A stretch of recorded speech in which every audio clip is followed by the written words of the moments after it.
রব্বি আউযু বিকা মিন হামাযাতিশ শায়াতিন আউযু বিকা রব্বি আন ইয়াহদুরুন।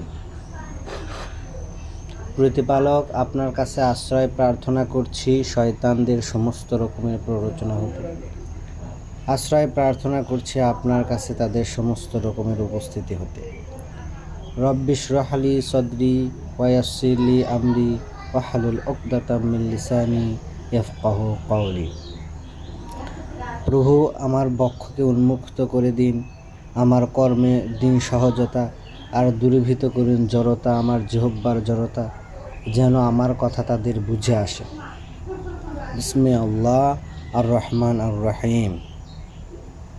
পরম করুণাময় অসীম দয়ালু আল্লাহর নামে শুরু করছি। পড়ছি সূরা মায়দা 5 নম্বর সূরার 16 নম্বর রুকু। 116 নম্বর আয়াত থেকে আমরা পড়ব 118 নম্বর আয়াত পর্যন্ত। এতটুকুতেই হয়ে যাবে ইনশাআল্লাহ।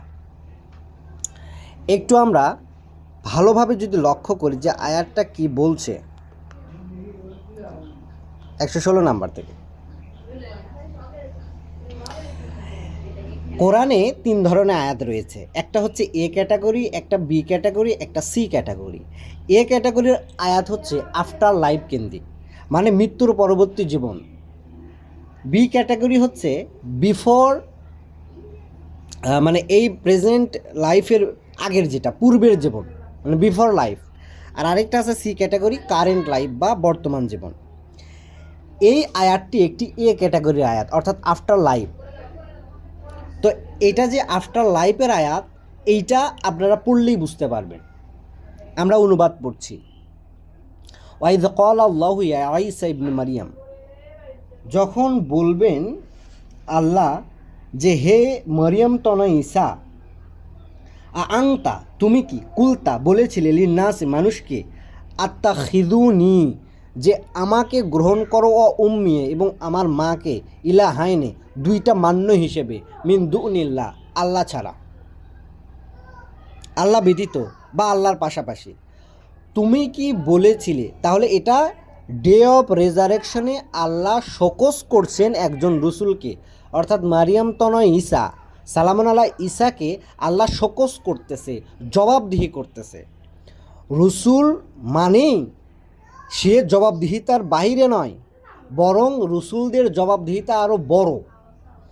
সেজন্যই আল্লাহ তার নিজের মুখ থেকেই তার থেকে শুনে নিচ্ছে। কারণ আল্লাহ কি জানে না সে কি করেছে? তার বিষয়টা কি আল্লাহর কাছে স্পষ্ট না? অবশ্যই। তবু আল্লাহ তার মুখ থেকেই মানে উত্তরটা চাচ্ছেন, বলছেন। আল্লাহ বলবেন সেদিন, বা আল্লাহ বলছেন, যখন আল্লাহর কথা আসে সেটা প্রেজেন্ট টেন্স হয়ে যায়, অর্থাৎ আল্লাহ বলছেন। মনে করেন সিচুয়েশন তৈরি হয়ে গেছে, আল্লাহ বলতেছেন এখন। ওয়াইদ ক্বালা আল্লাহু ইয়া ঈসা, যখন বলছেন আল্লাহ হে ঈসা ইবনে মারিয়াম, আংতা তুমি কি, কুলতা বলেছিলে, নীল নাসে মানুষকে, আত্তাখিযুনি ও উম্মিয়া যে গ্রহণ করো আমাকে এবং আমার মাকে, ইলাহাইনে দুইটা মান্য হিসেবে, মিন দুনিল্লাহ আল্লাহর পাশাপাশি বা আল্লাহ ছাড়া। কলা তখন তিনি বলবেন সুবহানাক, আপনি মহিমান্বিত, আপনি পবিত্র, আপনি মহিমান্বিত। মা ইয়াকুনা লি আন আকুলা, কি করে আমি বলবো, সেই কথা, মা লাইসা লি বিহাক, যা আমার প্রতি শোভনীয় নয়। মানে আমি কি করে এই কথাটা বলবো? সালামুন আলাহ ঈসা বলছেন, তার মুখ দিয়ে এই কথাটা বের হচ্ছে যে আমি কি করে সেই কথাটা বলবো যা আমার পক্ষে বলা শোভনীয় নয়, বিল হাক মানে অসত্য বা শোভনীয় নয় এইরকম। এরপর তিনি বলছেন, ইন কুনতা কুলতুহু, যদি আমি তা বলতাম, আমি তা যদি নিশ্চয় বলতাম। ইন কুন্তু কুলতুহু, যদি আমি বলতাম তাহলে তা তো আপনি জানতেন। মানে আল্লাহকে বলছেন সালামুন আলাহ ঈসা যে আমি যদি বলতাম, ফাকত আল্লিম তাহু, তাহলে আপনি তো তা জানতেন। কিভাবে একটা প্রশ্নের জবাব দিতে হয়, যে সালামুন আলাহ ঈসা বলছেন যে প্রভু, বা আল্লাহকে বলছেন যে প্রভু যদি আমি বলতাম সেইটা, তো আপনি তো সেটা জানতেন। তাআলামু মাফিন নাফসি, আপনি অধিকতর অবগত কি আছে আমার অন্তরে সে সম্পর্কে। অলা আলামু মাফিন নাফসিকা, আর আমি তো অবগত নই কী আছে আপনার অন্তরে। মানে স্রষ্টা তো সর্ববিষয়েই তার জ্ঞান আছে, সুতরাং তিনি তো আমাদেরকে জানেন, কিন্তু আমরা তো তাকে জানি না। যতটুকু আমাদের তিনি জানতে দেবেন তার বাইরে তো আমরা জানি না। তো সালামুন আলাহ ঈসা এই কথাটাই বলছেন যে আমি যদি সেটা বলতাম, আমি যদি আমার জাতিকে বলতাম যে আমাকে এবং আমার মাকে তোমরা আল্লাহর পাশাপাশি পূর্ব হিসেবে মান্য করো বা ইলা হিসেবে, উপাস্য হিসেবে মান্য করো, এইটা যদি আমি বলতাম তাহলে আপনি তো সেটা জানতে পারতেন, কারণ আপনি তো সবার মনের খবর জানেন, অন্তরের খবর জানেন, কিন্তু আমি তো আপনার অন্তরের খবর জানি না। মা কুলতু, আর না আমি বলেছি লাহুম তাদের উদ্দেশ্যে, ইল্লা ব্যতীত, মা আমারতানি বিহি, যেইটি আদেশ করা হয়েছিল আমাকে ওই বিষয়ে। অবশ্যই আমি তাদেরকে না বলেছি তাদেরকে ব্যতীত এইটা যা আদেশ করা হয়েছিল আমাকে ওই বিষয়ে। আনি আবুদুল্লাহ, যে তোমরা দাসত্ব করো এক মান্যের, রব্বি ও রব্বুকুম, যে আমারও মান্য আর তোমাদেরও মান্য। আমারও সৃষ্টিকর্তা প্রতিপালক, তোমাদেরও সৃষ্টিকর্তা প্রতিপালক। অকুন্তা আলাইহিম শাহিদাম মা দুমতু ফিহিম, অকুন্তু আলাইহিম শাহিদা, আর আমি তাদের ওপরে বা তাদের বিরুদ্ধে সাক্ষী ছিলাম, মা দুমতু ফিহিম, যতদিন আমি তাদের মধ্যে ছিলাম। সালামুন আলাহ ঈসা বলছেন, প্রভু আমি ততদিন সাক্ষী ছিলাম যতদিন আমি তাদের মধ্যে ছিলাম। ফালাম মা, অতপর যখন তাওয়াফাইতানি, আমাকে অফাত দিলে। এখানে যে সুন্দর করে এই যে এখানে যে অনুবাদটাকে আমাকে তুলিয়া লইলে, অফাত শব্দের অর্থ কি তুলিয়ে নেওয়া? তুলিয়ে নেওয়া আপনাদের দেখাচ্ছি। অফাত মানে যদি তুলিয়ে নেওয়া হয় তাহলে সম্পদ বন্টনের নীতিতে একটাও মানে অর্থ হচ্ছে মৃত্যু হবে না, একই সেম রুট ওয়ার্ড। এই যে দেখেন, এই যে দেখেন এখানে, এই যে আপনাদের দেখাই, এই যে তাওয়াফাইতানি এর রুট ওয়ার্ড হচ্ছে অফা, অফাত বা অফা। অফা মানে কাল পূর্ণ করা, চক্র পূর্ণ করা। তো আমরা তো আমাদের জীবনকাল চক্র পূর্ণ করলেই তো আমাদের মৃত্যু হবে। আর এই যে এইটা একটি অ্যাপ, এই অ্যাপে এর ওপরে আমি হচ্ছে কি করলাম, টাচ করলাম, দেখেন আমি শব্দটার ওপরে ক্লিক করলাম, এই যে দেখেন তাওয়াফা, অফা কতবার আছে সব চলে আসলো। এখন যদি আমি অফা দিই তাহলে কতবার এই অফা শব্দটা আছে সব চলে আসবে, 64 বার দেখাচ্ছে। এই যে দেখেন অফা শব্দ থেকে আউফু, আউফু বি আহাদি, উফি বি আহাদিকুম, মানে তোমরা পূর্ণ করো। অফা শব্দের অর্থ পূর্ণ করা, কালচক্র পূর্ণ করা বা পূর্ণ করা। তাহলে অফা এখান থেকে এই শব্দটা আসছে। তারপরে তাওয়াফা, এই যে দেখেন ওয়াল্লাযীনা ইয়াতাওয়াফাউনা মিনকুম ওয়া ইয়াযারুনা আজওয়াজান, এবং যারা তোমাদের মধ্য হতে, এই যে দেখেন কি লিখছে ভাই, সুন্দর করে দেখেন, আপনারাই দেখেন, ইয়ে ইউ তাওয়াফাউনা, ইউ তাওয়াফাউনা, এইটার এই ওয়ার্ডটা একই ওয়ার্ড রে ভাই, একই ওয়ার্ড। এই যে তাওয়াফাইতানি মানে এটা হচ্ছে আমাকে মৃত্যু দিলে, এটা নিয়ে হচ্ছে একটা জমির। তাহলে ইয়া তাওয়াফা এইটা হচ্ছে রুট ওয়ার্ড, এখানেও তো সেম আছে, এর মানে তো মৃত্যু, কালচক্র পূর্ণ করা। যে হ্যাঁ, এবং যারা মারা যায় তোমাদের মধ্য থেকে, এবং তারা রেখে যায় স্ত্রীদের, তারা অপেক্ষায় রাখবে তাদের নিজেদের 4 মাস 10 দিন। তাহলে এই যে মারা যাওয়া, মারা না গেলে তো অপেক্ষা করতে হবে না, সেম ওয়ার্ডই তো ওখানে আছে। তাইলে এই যে এখানে এখন আপনারা বলতে পারেন যে তাওয়াফা মানে কাল চক্র পূর্ণ করা বা পূর্ণ করা, এটা মানে মৃত্যু নাও হইতে পারে। মৃত্যু যে এইটা নিশ্চিত, এইটা এই যে দেখেন বাকি কথা থেকেই বোঝা যাচ্ছে। সালামুন আলাহ ঈসা বলছেন, প্রভু যতদিন আমি তাদের মধ্যে ছিলাম, যতদিন আমি তাদের মধ্যে ছিলাম, যতদিন আমি তাদের মধ্যে ছিলাম, তখন আমি তাদের বিরুদ্ধে সাক্ষী ছিলাম। ফালাম মা, অতপর যখন তাও ফাইতানি কুনতা আনতা রাকিব, যখন আমাকে মৃত্যু দিয়ে উঠিয়ে নিলে বা আমাকে মৃত্যু দিলে, তখন তো তুমি তাদের ওপরে রকিব মানে তত্ত্বাবধায়ক বা কার্যকলাপের সাক্ষী। ওয়াং তা আল্লাহ কুল্লি শাহিন শাহিদ, আর আপনি তো সকল বিষয়ের ওপরেই সাক্ষী। তাইলে যদি তার মৃত্যু নাই হয়, তাহলে এই কথা সে বলতে পারে না, কারণ সে আবার তো আসবে। তাহলে আসলে তারপর সবাই তো বিশ্বাস আনবে তার প্রতি। তাহলে এই মানে জবাবদিহিতা তার জন্য কি দরকার? এই জবাবদিহিতা তখনই দরকার যখন সে সেখানে কার্যরত ছিল এবং তারপর সে মারা গিয়েছে। সেই জন্যে তার জাতির জন্য তাকে জবাবদিহিটা করতে হচ্ছে। আর তিনি এত সুন্দর করে অ্যান্সারটা দিচ্ছেন, উত্তরটা দিচ্ছেন, প্রভু আমি যদি বলে থাকি তাহলে তো আপনি তা জানতেন, কারণ আপনি তো আমার মনের খবর জানেন, আমি তো জানি না। তাহলে তারপরে যদি সালামান আল্লাহ ঈসা যদি আসেন, সবাই তো তার প্রতি বিশ্বাস আনবে। ওই যে 157 ওইটার অনুবাদ তো এইটাই করা হচ্ছে। তাহলে তাকে তো এই শোকস করার কোনো মানেই হয় না। সবাই যখন বিশ্বাসই আনলো, তাহলে তাকে এই শোকস করার অর্থ কী হইতে পারে? কি হইতে পারে এই শোকস করার অর্থ কি হইতে পারে বলেন? আল্লাহ কি খামাখা কোনো কিছু করে?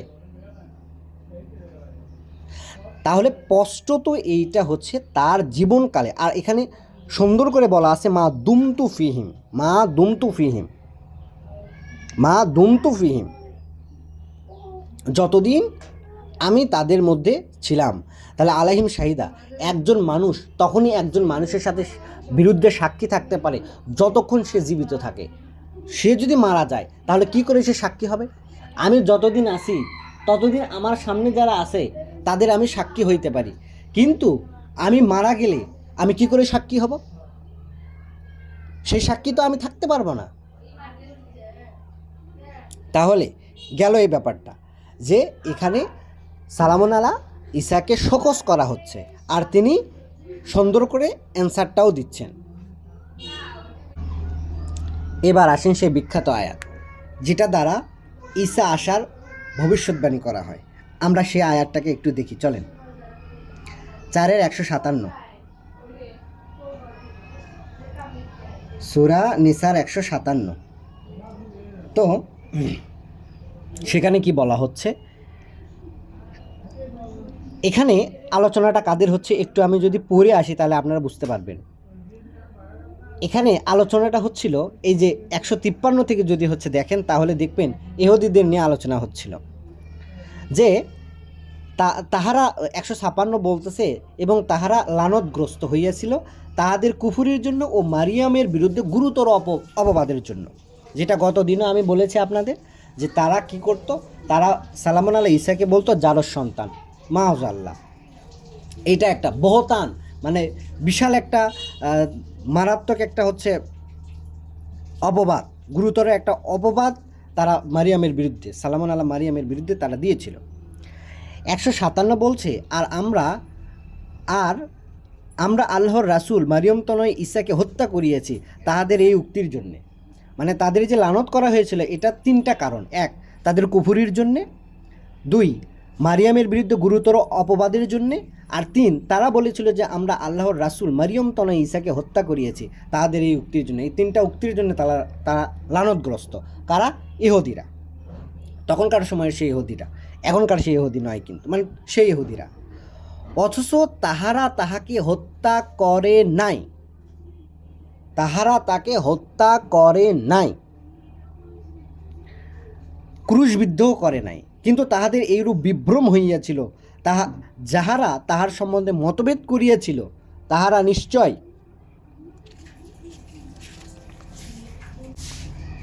এই সম্বন্ধে সংশয়যুক্ত ছিল, এবং এই সম্পর্কে অনুমানের অনুসরণ ব্যতীত তাহাদের কোনো জ্ঞানই ছিল না।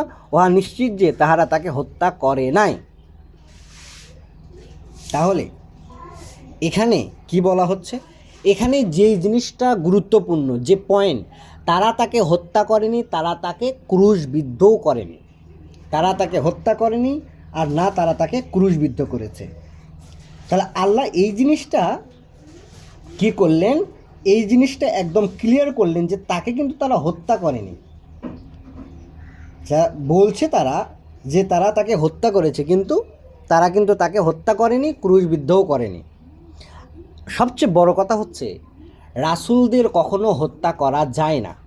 কোনো মানুষ রাসূলদের হত্যা করতে পারে না। কেন? কারণ যদি রাসূল হত্যা হয়ে যায় তাহলে প্রমাণিত হবে সে মিথ্যা রাসূল। সেই জন্য কোনো কালেই কোনো বার্তাবাহক একটিও প্রমাণ নেই, কিতাব অনুযায়ী একটুও প্রমাণ নেই। এই কিতাব ছাড়া অন্য কিতাব দিয়ে আপনারা প্রমাণ দিতে পারেন, সেগুলো প্রমাণ নয়, সেগুলো মিথ্যা। এই কিতাব দিয়ে প্রমাণ দেন একজন বার্তাবাহককে হত্যা করা হয়েছে, একজন বার্তাবাহককে হত্যা করা হয়েছে, এইটা প্রমাণ দেন। বার্তাবাহককে যদি হত্যা করা হয় তাহলে আল্লাহর যে বার্তাটা আছে এটা মিথ্যা প্রমাণিত হবে, ওই বার্তাবাহক ভুল প্রমাণিত হবে। আর বার্তাবাহকরা কখনো ভুল প্রমাণিত হইতে পারে না। সেই জন্য জাতি শাস্তি পায় আর রাসূলদের উদ্ধার করা হয় বা রক্ষা করা হয়। মূল কথা, বার্তাবাহকদের কোনো কালেই কেউ হত্যা করতে পারে নাই বা পারবেও না। বার্তাবাহকদের হত্যা করা যায় না। তাহলে বার্তাবাহকগুলো কী হয়? বার্তাবাহকদের স্বাভাবিক মৃত্যু হয়। তবে হ্যাঁ, কিতাবে আছে সাধারণ যে মানুষ আছে সেই মানুষদেরকে হত্যা করা হয়েছে, বিশ্বাসী মানুষদেরকে হত্যা করা হয়েছে, এইটার প্রমাণ আছে কিতাবে। আর আরেকটা ব্যাপার কি? আরেকটা ব্যাপার হচ্ছে বার্তাবাহকদের মারার হুমকি দেওয়া হয়েছে, কিন্তু মারতে পারেনি কেউ। সব বার্তাবাহককে হুমকি দিয়েছে, পাথর মেরে হত্যা করার হুমকি দিয়েছে, কিন্তু তারা তাদেরকে হত্যা করতে পারেনি, কারণ আল্লাহ তাদেরকে রক্ষা করেছেন তার বার্তা প্রচারের জন্য। আর যদি তারা হত্যা হয়ে যায় তাহলে তারা কী হবে? মিথ্যা প্রমাণিত হয়ে যাবে। এইটাই হচ্ছে ব্যাপার। হ্যাঁ, তবে কিছু কিছু আয়াত দেখে আপনারা বলবেন যে মানে কিছু কিছু বার্তাবাহককে হত্যা করার কথা, ওখানে ওই ওয়ার্ডটা দ্বারা আসলে হত্যা হবে না। কাতালা শব্দের অর্থ একটা হত্যা হয়, আরেকটা হচ্ছে অপমান, অপদস্থ। তবে এইটা ঠিক যে বার্তাবাহকরা তাদের মানে সম্প্রদায়ে অপমান, অপদস্থ, বিধ্বস্ত হয়েছে, কিন্তু তাদেরকে হত্যা করা হয়নি, হত্যা করতে পারেনি কেউ। তাহলে এখানে যদি, আর বিশেষ করে সালমান আলাহ ঈসা তো তাদের কাছে ছিল, ইহুদিদের কাছে ছিল একটা মানে ভণ্ড প্রফেট। তাহলে যদি সে হত্যা হয়ে যাইতো তাহলে তো এটা প্রমাণ হয়ে যাইতো যে সে ভণ্ড। এই জন্যে আল্লাহ তাকে হত্যা করতে দেননি।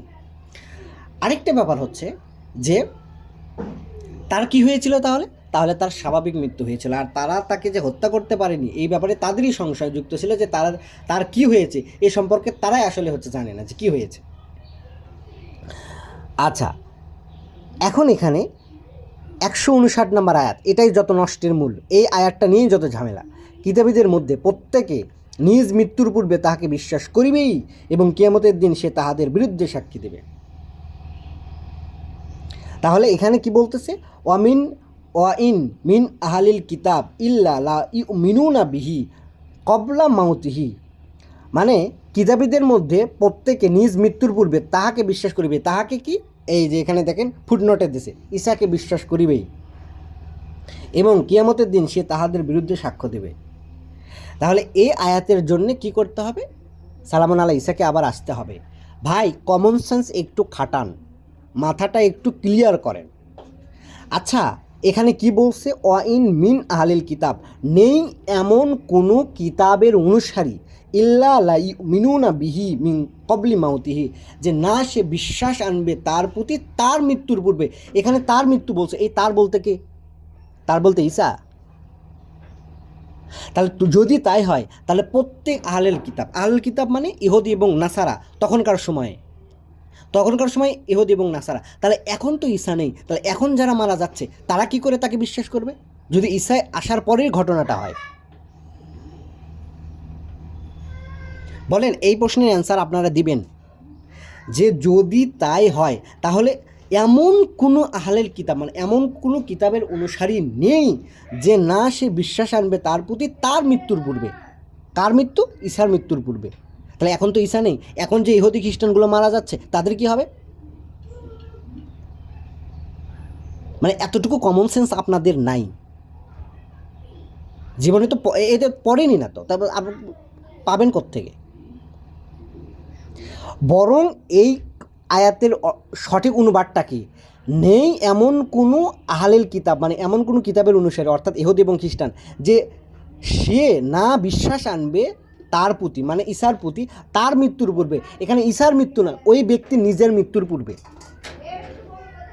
এটার কারণ কি? কারণ তারা ঈসা সম্পর্কে ভুল ধারণা নিয়ে বসে আছে।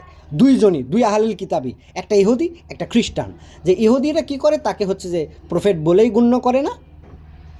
এই ভুলটা তারা মৃত্যু মুহূর্তে বুঝতে পারবে যে এইটা তারা ভুল করেছে, কিন্তু কোনো লাভ নেই তখন, কিন্তু তারা বুঝতে পারবে যে এটা তাদের ভুল।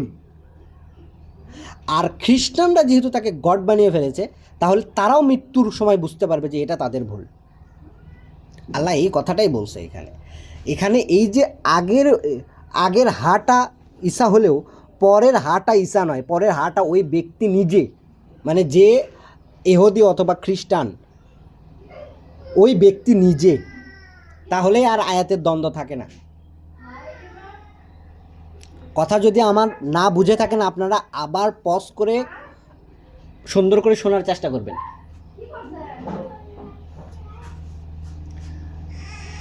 আবার বলছি কথাটা। এখন এখানে কি বলা আছে, যে কিতাবীদের মধ্যে প্রত্যেকে নিজ মৃত্যুর পূর্বে তাহাকে বিশ্বাস করিবেই। নিজ মৃত্যুর পূর্বে, দেখেন দুর্ভাগ্যজনক নাকি সৌভাগ্যজনক কি বলবো, অন্তত ইসলামিক ফাউন্ডেশন সঠিক অনুবাদটাই দিছে, যে কিতাবীদের মধ্যে প্রত্যেকে নিজ মৃত্যুর পূর্বে তাহাকে বিশ্বাস করবে। আর এখানে অন্যরা অনুবাদ কি করতেছে, অন্যদের অনুবাদ হচ্ছে, আচ্ছা দেখাচ্ছি আপনাদের।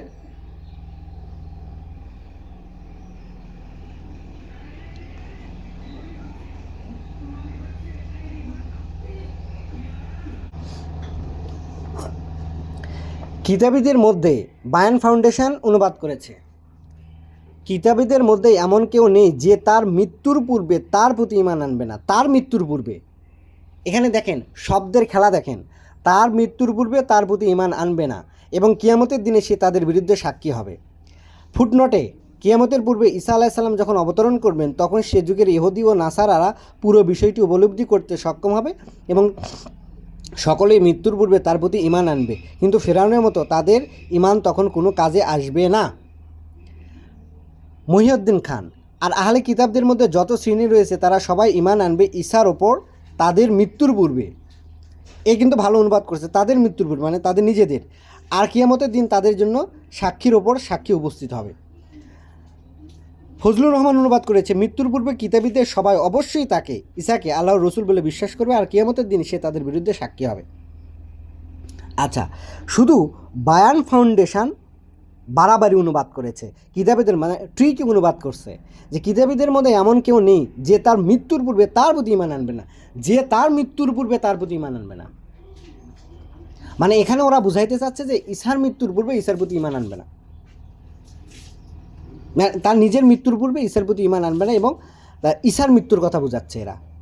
অথচ ইসলামিক ফাউন্ডেশন এখানে দুর্দান্ত একটা অনুবাদ করেছে যে কিতাবীদের মধ্যে প্রত্যেক নিজ মৃত্যুর পূর্বে তাহাকে বিশ্বাস করিবেই। তা নিজ মৃত্যুর পূর্বে তাকে বিশ্বাস করতে গেলে ঈসাকে আবার আসতে হবে কেন? তাহলে এখন প্রত্যেকে যদি তাই হয়, এই অনুবাদ যদি সঠিক হয়, এটা সঠিক অনুবাদ, তাহলে এইটা যদি সঠিক হয়, এখনকার ইহুদি এবং খ্রিস্টানরা কি মৃত্যুর পূর্বে তাকে বিশ্বাস করছে না, নাকি সেটা তার আসার পর হবে? হাউ ফানি, যদি সে আসে তাহলে তো সবাই বিশ্বাসী হয়ে গেল, তখন বিশ্বাস গ্রান্টেড হবে না কেন? তাহলে এখনকার বিশ্বাস কি গ্রান্টেড হবে? মানে মাথা যদি কাজ না করে, কারো কিছু বলার নাই এখানে। মানে ওখানে ঈসা উপস্থিত, তখন সবাই তাকে বিশ্বাস করতেছে, তো এটা তো গ্রান্টেড হওয়ার কথা। তাহলে সেটাই গ্রান্টেড হবে না এখানে, এই যে এখানে ফুটনোটে সেটাই বলতেছে। তাহলে ভাই সেম জিনিস এখন করেন না, এখনও তো একই কথা। মৃত্যুর পূর্বে তারা বুঝতে পারবে, কিন্তু সেটা তাদের কোনো কাজে আসবে না। যেমন হচ্ছে মানে ফেরাউনের ক্ষেত্রে হয়নি, ফেরাউন মৃত্যুর পূর্বে তো কালেমা পড়েছে, কিন্তু কোনো লাভ হয়নি, বরং আমাদের থেকে ভালো কালেমা পড়েছে, লাভ হয়নি। অর্থাৎ এই আয়াত বোঝাচ্ছে প্রত্যেক আহলে কিতাব তার মৃত্যুর পূর্বে, মৃত্যু মুহূর্তে ঈসাকে বিশ্বাস করবে। কারণ খ্রিস্টানরা তারাও বুঝতে পারবে সে প্রফেট, সে আসলে গড নয়, আর ইহুদিরাও বুঝতে পারবে সে মিথ্যা প্রফেট নয়, রিয়াল প্রফেটই ছিল। এই জিনিসটাই আল্লাহ ক্লিয়ার করবেন। বাস হয়ে গেল, সমাধান হয়ে গেল আয়াতে।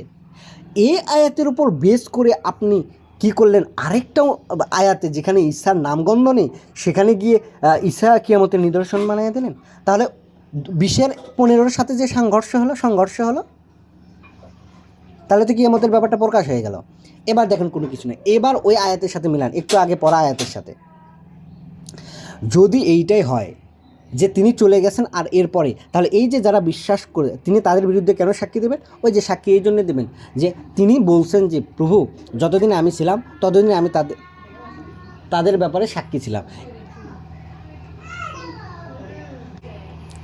তো এখানে প্রত্যেক কিতাবীরা তাদের নিজ মৃত্যুর পূর্বে তাহাকে বিশ্বাস করবে, মানে ঈসাকে বিশ্বাস করবে, কিন্তু সেই বিশ্বাস তাদের কোনো কাজে আসবে না। মৃত্যু মুহূর্তে কোনো কিছু কাজে আসে না, এটা সজ্ঞানে করতে হয়।